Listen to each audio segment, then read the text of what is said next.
Can you hide photos on Instagram without deleting them? Well, this video will show you everything that you need to know, so make sure you watch it until the end because there's important stuff that you do need to know. So the fact of the matter is, yes, you can hide them without deleting them. So if I was to click on, let's just say, a random image here, let's just say this one, right?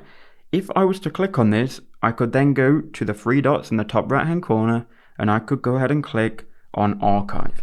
Now, if I was to click on archive, this photo would be removed from my public profile, but I will be able to put it back at a later date.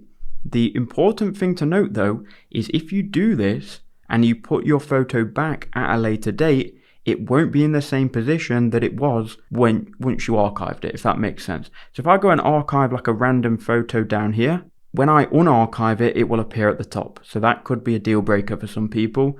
But to unarchive it, you would just go to your three lines in the top right, go to archive, then make sure you've got this changed to post archive. You can see I've archived quite a few.